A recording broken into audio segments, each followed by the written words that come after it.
As I mentioned at the start of today's service, many of our elements come from our conference minister, our soon-to-be Keystone Conference transitional minister. This set of prayers and liturgies, these texts were written specifically for the purpose of recognizing specifically for the purpose of recognizing our heritage that stems from 300 years ago with the organization of the German Reformed Church on this continent. As our church dates itself as somewhere around 1766, we're not far off from that historic first service. Quite the solid rock of faithful people. As a queer person with a heart for the vulnerable, the victimized, and the oppressed, history is not often a comfortable discussion. And so that's something that we keep in mind this morning as well. That all people are not perfect. And no one time or era is without guilt in understanding our relationships to justice. And yet into that call, we have the opportunity to look into our past, into our future, and see where God is still calling us. A bit of data about the United Church of Christ in Pennsylvania for you. PA holds the spot as the top for number of congregations and number of members.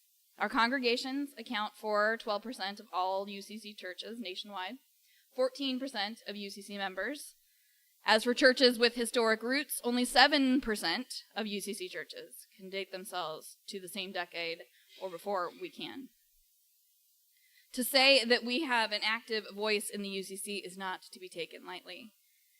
Pennsylvania UCC churches hold a lot of the history of the Reformed Church in our archives, and with it, an amazing call to heal division, to commit to action on behalf of neighbors, to live in the acceptance of the gifts of others.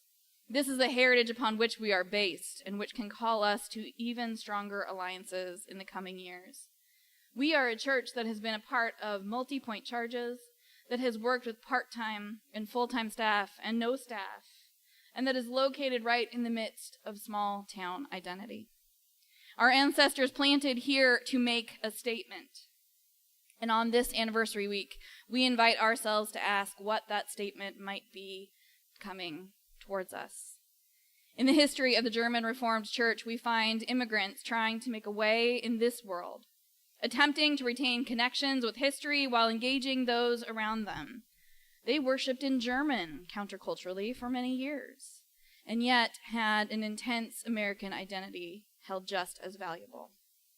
The theology of the emerging German Reformed Church was based much in what came to be the Mercersburg theology, which has a very heavy emphasis on the incarnation, Jesus' bodiness. Its cardinal principle is the fact of incarnation, it's explained, that by adding Christ saves the world not ultimately by what he teaches or by what he does, but by what he is. And what does that mean for us? It means that it isn't about how good you can be, about how many rules you can perfectly follow throughout your life. Salvation is not a job, but a gift. Through all the shifting sands of life, God's salvation is that steady root that we can take hold of. Worship for this church was centered around the activity of worship, an altar, formal prayers, rather than a more lengthy sermon like the New England Congregationalists might have been more insistent on. So I hope that today you hear some of that history in our prayers, all of the stages of that history. The responsive prayers, the ones printed in your bulletins, our statement of faith from the 80s, because it is from this historical view that they are included into our modern worship styles. The word liturgy, after all, is derived from Greek liturgia, which means work or service of the people. Letos, derived from people, ergon, meaning work, service. This means that the worship service needs your investment just as much as the rest of church life. As we continue to move into new worlds, this insistence on the people's work is at the heart of our faith. And it means that we can never see any element of worship as a constant, because people continue to change. And what we need from worship continues to change with us as well. One of the texts I read over the summer mentioned that to engage the congregation deeply in the work of the people, they embarked on a time of purposeful discussion on worship that negotiated whether all elements of worship were non-negotiable, unquestioned, but not giving life anymore, that old favorite answer, because we've always done it, or what needed to be dropped. This is a critical engagement with the why of worship that I think helps to guide us in better understanding and advocating for the variety of needs and desires for a whole community that can be found in modern worship. Our heritage as a German Reformed congregation welcomes us to that critical dialogue with its history and with our present. Do the forms of worship still fit us? Why and how? What is most important for me to be able to share about my faith and my relationship with God? This is a question each of us is to ask ourselves. One of the things I came out of my sabbatical with was a desire to attempt and try and figure out how to worship without the Revised Common Lectionary set of scriptures. You don't know what they are. That's the 3-year cycle of reading that we have been using for the last 6 years, which means we've gone through 2 full cycles of this set. And that's not a bad thing. That's life-giving, too. And maybe it's an opportunity to try something new. And so I'm hoping that in the next year, we will be embarking upon a thematic style of worship, meaning a season at a time, using texts that we haven't heard before, or maybe we've only heard in short pieces, and it's time to lengthen out those selections. Will it develop our biblical understanding more? Will we find new words for worship or daily life in our stories outside of that traditional 3-year cycle? What have we never thought to read into the work of the people, the liturgy, before?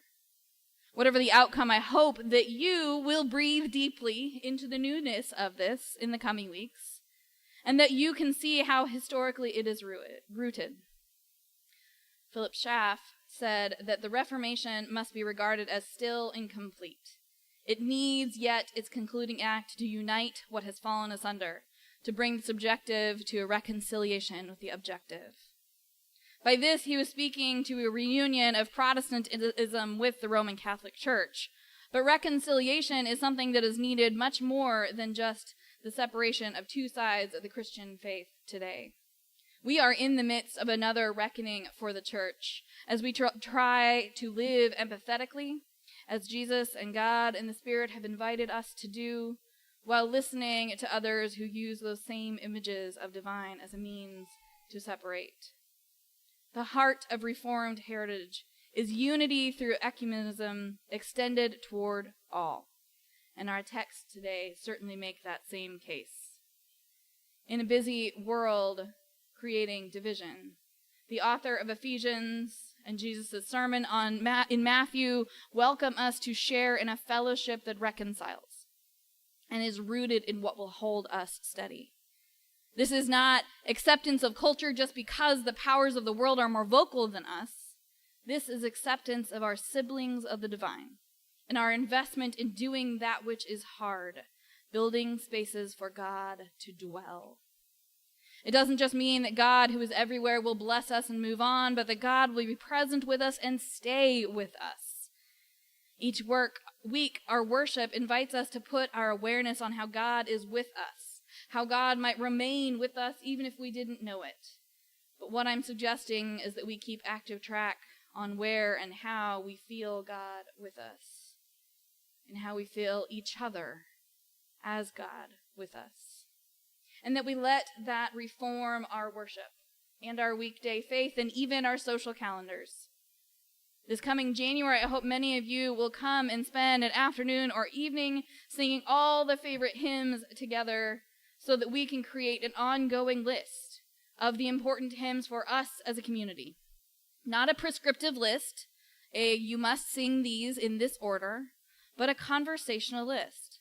What songs, hymns, stories, worship elements have been cornerstones for your faith over your lives, so that we can support each other with an awareness and a strength as we worship that following Sunday and into the next year.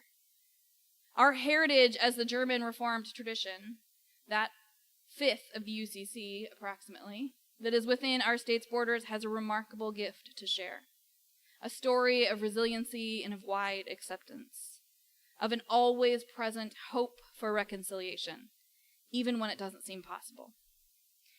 Inclusivity as a critical understanding of God's mission to that early church, and one that we use to structure our faith life in our current moment. There are rules and sets of rules and boundaries and walls throughout our scripture.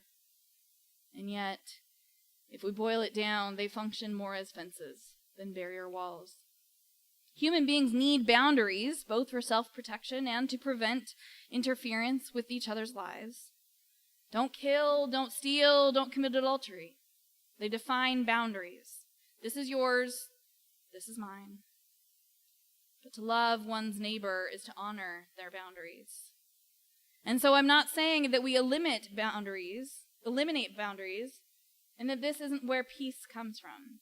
Peace comes by eliminating hostility between the dividing walls. God, who is here with us and who is the rock upon which we make this church, does not merely tear down walls, but unites people in the one who is peace, creating one new humanity. Rather than building walls that separate, to enclose ourselves in safety, the author of Ephesians urges us to see what it looks like to be built into a temple where God can stay. Christ is the cornerstone, sure, but that means that that cornerstone is surrounded by all those who are around it and supported by their neighbors. Our stones, our rock selves, lean upon each other to stay strong. Christ's cornerstone just helps to hold the shape. Leaning on each other, the church is made by supporting each other. And perhaps one way for the church to reconcile our historical authority with present experience is by taking on a renewed emphasis, individually, institutionally, collectively, on the essential identity between a relationship with God and how one lives in and on behalf of the world. That's what our heritage is calling for us to see today. Not just a veneration of the past, but a perspective on the future.